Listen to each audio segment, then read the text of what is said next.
नमस्कार दोस्तों, मैं अनिरुद्ध आपका फिर से स्वागत करता हूं डॉक्टर आशुतोष हेल्दी वर्ड में।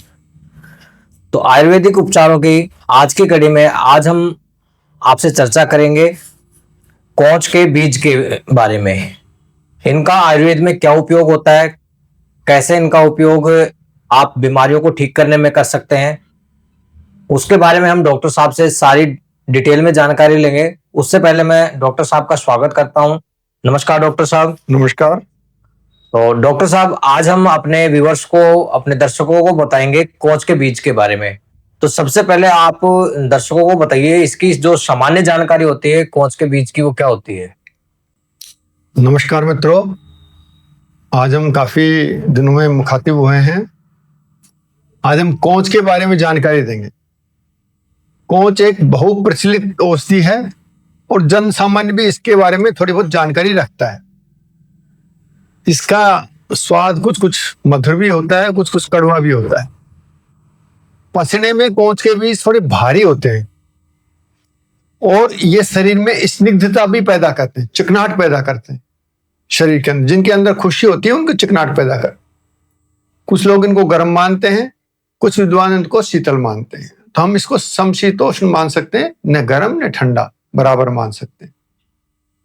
ये नपुंसकता में बहुत अच्छी काम करती है। समाज इसी काम के लिए विशेष रूप से लेते हैं। ये शरीर में कंपवात है, और भी कोई वायु की बीमारी है, श्वास है, रक्त के रोग हैं और शीत पित्त वगैरह है जो एलर्जी के रोग मानते हैं, उनमें भी काम करता है। तो ये अनेक रोगों की औषधि है। पेशाब वशाब रुक जाए उनको ठीक करता है। और जो तीनों दोष हैं शरीर में, वात पित्त कफ, इन तीनों दोषों का शमन करता है और एक शक्तिशाली औषधि है। इसकी एक सामान्य जानकारी है। जी डॉक्टर साहब, तो दर्शकों, जैसा डॉक्टर साहब ने कुछ बीमारियों के नाम लिए हैं जिसमें कोंच के बीज का उपयोग किया जाता है, तो सबसे पहले हम बात करेंगे कोंच के बीज के उपयोग के लिए। नपुंसकता के लिए कोंच के बीज जो काम में आते हैं, उनका किस तरीके से उपयोग इसमें किया जाता है? देखो मित्रों, इसे मुख्य रूप से नपुंसकता की दवाई मानी जाती है। तो कोंच का चूर्ण कर लें, बीजों को पीस के। कुछ लोग इसको दूध में उबाल के सुखा के फिर चूर्ण करते हैं शुद्ध करके, पर सीधा भी उपयोग लें तो कोई दिक्कत नहीं है। कोंच के बीज लाके उनको पीस के रख लें मिक्सी में। उसमें से 5 या 10 ग्राम चूर्ण पाव भर दूध में डाल के उसको उबालें। खूब उबाल के उसमें मिश्री मिला के वो पी लें। तो इससे शीघ्र पतन नष्ट हो जाता है। 2 तरह की नपुंसकता होती है, एक शीघ्र पतन होती है, एक उत्तेजना की कमी होती है। तो शीघ्र पतन इससे नष्ट हो जाता है। किसी को उत्तेजना की कमी है तो उसके अंदर, इसी के अंदर एक एक चुटकी जावित्री और जायफल डाल लें उबालते समय, और फिर लेने से दोनों काम हो जाते हैं। दोनों तरह की नपुंसकता ठीक हो जाती है। उत्तेजना भी बढ़ती है, लिंग में शक्ति आती है और रुकावट भी होती है। स्वपन दोष वगैरह भी ठीक हो जाते हैं।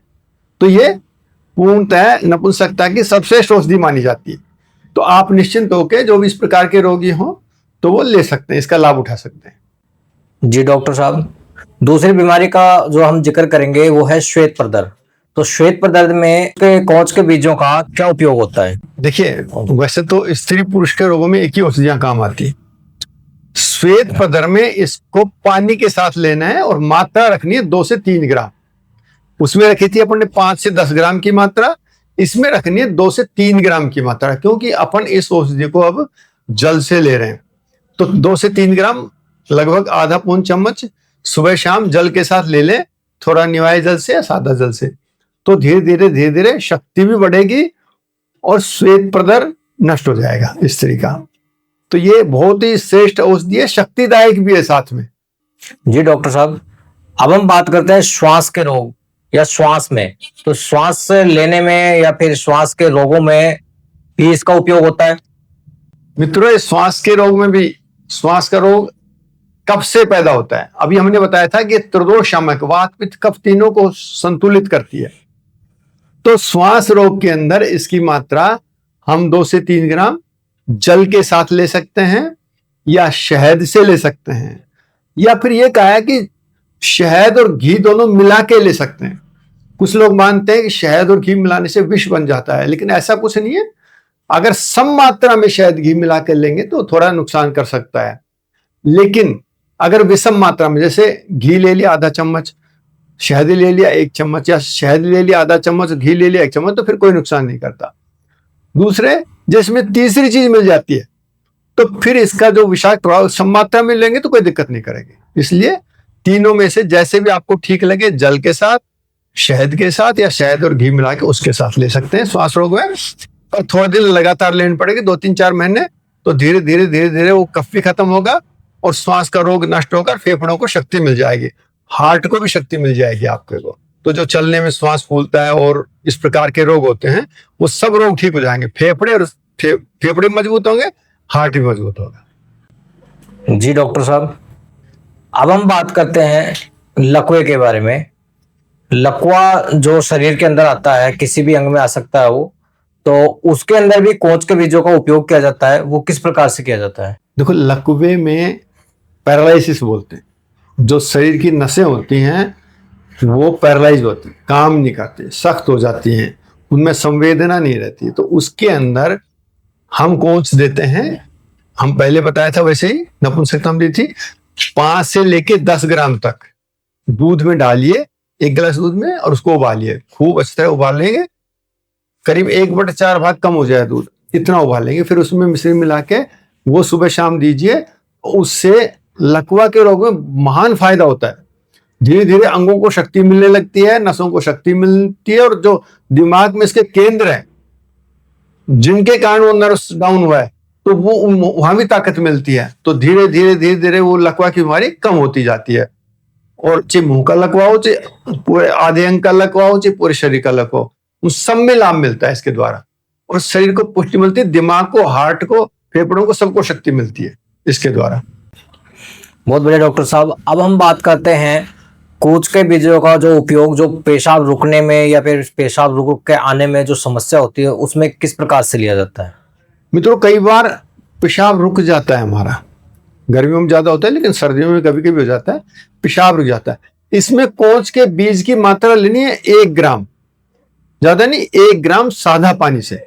आप 1-1 ग्राम सुबह शाम या 3 समय लीजिए, सादा पानी से लीजिए। धीरे धीरे पेशाब खुल जाएगा, 1-2 दिन में खुल के आने लग जाएगा। आपके पेशाब की रुकावट दूर हो जाएगी। कई बार बुढ़ापे में हो जाती है, कई बार प्रोस्टेट बढ़ती है, कई बार प्रोस्टेट नहीं बढ़ती तो भी पेशाब रुक जाता है। जो लिंग के अंदर की जो त्वचा है, झिल्ली है, वो चिपक जाती है, तो उसको ये ठीक करता है। तो ये उस रोग में भी काम करेगा और पुष्टि तो देता ही है।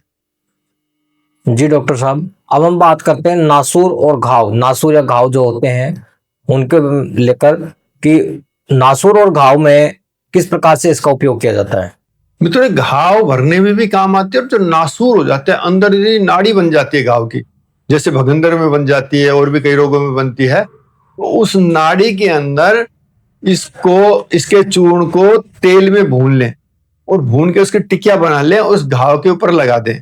चाहे वो नासूर हो, चाहे घाव हो, पुराना घाव हो तो भी इस पे रोज लगाते रहें, तो धीरे धीरे वो घाव भर जाएगा और नासूर का अंदर से भरता हुआ आएगा। जो नासूर के अंदर घाव है वो अंदर से भरता आएगा। और 1-1 या 2-2 ग्राम चूर्ण सुबह शाम पानी से भी ले सकते हैं, तो वो घाव धीरे धीरे भरता आ जाएगा। जी डॉक्टर साहब, अब हम बात करते हैं कि हमारे शरीर के ऊपर कई बार क्या होता है कि कुछ गांठें निकल के आ जाती हैं, तो उन गांठों को भी खत्म करने में जो कोंच के बीज है उनका उपयोग होता है। तो डॉक्टर साहब बताइए किस प्रकार से इनका उपयोग किया जाता है उसमें? देखिए, लिपोमा गांठें होती हैं और ये मांस ही टाइट होकर गांठ के रूप में परिवर्तित हो जाता है। तो उस सब के लिए तरीका है, कोंच के बीज को चंदन की तरह घिसें पत्थर के ऊपर, और घिस के फिर उसको थोड़ा निवाया करके और उसके ऊपर लेप करें, गाढ़ा गाढ़ा लेप, सुबह शाम दोनों टाइम लेप करें गांठ के ऊपर। तो 10-5 दिन में वो गांठ पिघल जाएगी और खत्म हो जाएगी, बिल्कुल एकदम समाप्त हो जाएगी। तो आप इसका उपयोग ले सकते हैं। गांठें आजकल बहुत हो रही हैं, हमारा भोजन दूषित हो गया है, इसलिए गांठें बहुत ज्यादा होती हैं, कहीं कहीं हो जाती हैं। तो इस प्रकार उसका लेप करके आप गांठों से मुक्त हो सकते हैं। जी डॉक्टर साहब, अब हम बात करते हैं कि आज एक समस्या बहुत ज्यादा हो रही है, हाथ पैरों का कांपना। तो उसको सही करने के लिए कोंच के बीजों का उपयोग किया जाता है, तो किस तरीके से किया जाता है वो डॉक्टर साहब बताएंगे। देखो, किसी के हाथ कांपने लगते हैं, किसी के पैर कांपने लगते हैं, किसी का सिर कांपने लग जाता है, कई बार पूरा शरीर कांपने लगता है, तो बहुत असुविधा होती है। ये विशेष कर बुढ़ापे में ज्यादा होती है बीमारी, क्योंकि दिमाग का हमारा कंट्रोल भी कम हो जाता है शरीर के ऊपर, और विशेष रूप से हृदय कमजोर हो जाता है, तब ये होता है, सारे शरीर में हो जाता है। तो उस कंपनवात में हमारे बोलते हैं इसको कंपवात, तो उसके अंदर इसको आप दूध में 5 से 10 ग्राम, जो हम पहले बताया था, दूध में उबाल के 5 से 10 ग्राम चूर्ण को, और फिर वो लीजिए। थोड़े दिन में कंपवात नष्ट हो जाएगी, धीरे धीरे धीरे धीरे। आप ये मत समझ लीजिए 10-5 दिन में ठीक हो जाएगी, लेकिन 2-3-4 महीने 6 महीने भी लेना पड़े तो कोई दिक्कत नहीं, क्योंकि ये असाध्य बीमारी में आती है, ठीक नहीं होती, बड़ी बड़ी दवाइयां फेल हो जाते हैं। इस पे आयुर्वेद विभाग में रिसर्च भी हो चुका है कई जगह पे, तो रिसर्च में भी सिद्ध हुआ है कि कंपवात की सर्वश्रेष्ठ औषधि है कोंच के बीज। तो आप इसका पूरा लाभ उठा सकते हैं। कोंच के बीज को दूध के साथ लीजिए, बिल्कुल ठीक हो जाएंगे। बहुत बढ़िया डॉक्टर साहब। अब हम बात करते हैं महिलाओं की एक समस्या के बारे में, जिसे बोलते हैं योनि या फिर गर्भाशय की शिथिलता के बारे में। तो उसके अंदर भी कोंच के बीजों का उपयोग किया जाता है, तो वो किस प्रकार से किया जाता है? देखिए, किसी किसी स्त्री का गर्भाशय बाहर आने लग जाता है, योनि बाहर आने लग जाती है, शिथिल हो जाते हैं, उनका इलाज भी बड़ा कठिन है, डॉक्टर से ऑपरेशन करके उसको बांध देते हैं अंदर, तो भी इलाज पूरा हो नहीं पाता। तो इस सब के अंदर इसका काढ़ा बना के, कोंच के बीज के चूर्ण का काढ़ा बना लें और उसमें कपड़ा भिगो के योनि में रखें, या उसकी पिचकारी देके उसको धोएं, तो धीरे धीरे धीरे धीरे वो मजबूत हो जाते हैं, सख्त हो जाते हैं, वहां की मांसपेशियां, गर्भाशय की मांसपेशियां भी और इसकी मांसपेशियां भी, योनि की मांसपेशियां, वो शिथिलता नष्ट होकर वो टाइट हो जाती हैं। तो आप उसमें लाभ प्राप्त कर सकते हैं। साथ के साथ इसको खा भी सकते हैं, जैसे चूर्ण के रूप में जल से लें तो 2-3 ग्राम, लेकिन दूध से उबाल के भी खा सकते हैं। तो वो आपके दोनों काम करेगा, आपकी योनि और उसके शैथिल्य को भी दूर करेगा, और उनमें मजबूती आ जाएगी। बच्चे आगे होते हैं तो उनमें दिक्कत नहीं आएगी आपको। तो ये आप, और श्वेत प्रदर भी नष्ट हो जाएगा। तो ये इस प्रकार आप उपयोग में ले सकते हैं स्त्रियां।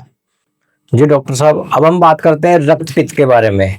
तो रक्त पित्त में इनका किस प्रकार उपयोग किया जाता है? देखिए, एक रक्त पित्त रोग होता है, रक्त के अंदर गर्मी आ जाती है, पित्त मिल जाता है, तो वो उसमें खून बहने लगता है, नक्सीर आएंगी, स्त्रियों की ब्लीडिंग होगी, मासिक ज्यादा आएगा, इस प्रकार के, और भी कहीं से, कान से भी खून आ सकता है, शरीर में कहीं से भी खून आने लगता है, कभी मुंह से खून आने लगता है।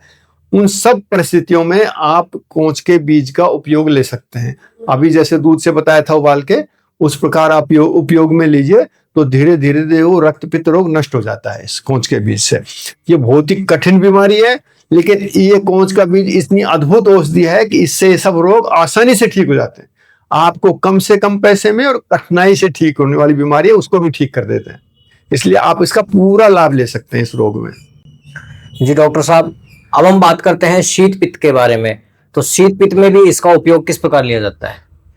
देखिए, शीत पित्त एक बीमारी है, उसमें शरीर के ऊपर दाफड़ जैसे हो जाते हैं, जैसे चींटी काट जाती है दाफड़ होता है, ऐसे कई कई जगह हो जाते हैं। एक अंग में हो सकता है, पूरे शरीर में हो सकता है, उसको शीत पित्त बोलते हैं। अपन लकीर खींचेंगे तो निशान पड़ जाएगा, तो ये शीत पित्त के लक्षण है। इसे अंग्रेजी में बोलते हैं आर्टिकेरिया, एलर्जी जन्य बीमारी है। तो इसके अंदर आप 2-2 ग्राम चूर्ण, इसका बीज का चूर्ण, वो प्रातः सायं दीजिए उसको, थोड़े निवाय पानी से, बहुत ज्यादा गर्म पानी भी नहीं, बिल्कुल ठंडा भी नहीं, निवाय ल्यूक वार्म, उस पानी से इसको 2-2 ग्राम दीजिए सुबह शाम। तो थोड़े दिनों में शीत पित्त रोग खत्म हो जाता है, और शीत पित्त रोग में बहुत अच्छा काम करती है। तो कुछ रोग ऐसे बताए हमने जो प्रचलित नहीं है, सिर्फ 2 ही रोगों में काम लेते हैं लोग, ज्यादा नपुंसकता में बीज, कोंच के बीज काम आते हैं, लेकिन हमने तो सभी चीजें बताई, और ये हमारे अनुभव की चीजें, ऐसा नहीं सुनी सुनाई। मैं आयुर्वेद विभाग में चिकित्सक रह चुका हूं, 35 साल तक मैंने नौकरी की है, तो मैं अपने अनुभव बता रहा हूं आपको। ये ऐसा नहीं कहीं से ढूंढ लिया, कहीं से उठा लिया, किसी किताब में से उठा लिया, ऐसा नहीं है। ये खुद के अनुभव भी बता रहा हूं, तो आप इसको काम में लेके देखिए, बहुत अच्छा काम आएंगे सब दवाइयां। जैसा कि दर्शकों, डॉक्टर साहब ने हमें आज कोंच के बीजों का उपयोग अलग अलग बीमारियों में बताया है, तो आप इनको उपयोग में भी लेके देखिए, और काफी आपको इससे फायदा मिलेगा। और ज्यादा महंगी औषधियां नहीं है, और उपचार भी ज्यादा महंगा नहीं है, आप घरेलू उपचार के तहत इनको यूज में ले सकते हैं। और आयुर्वेदों की कड़ी में आज का जो हमारा उपचार था कोंच के बीजों का, वो हमने आपको बताया है। आप इनको आगे शेयर कीजिए, वीडियो पसंद आता है इसको लाइक जरूर करना, और चैनल को जिसने सब्सक्राइब अभी तक नहीं किया है वो जरूर चैनल को सब्सक्राइब करे। मिलते हैं नेक्स्ट कड़ी में जल्दी ही। नमस्कार। नमस्कार।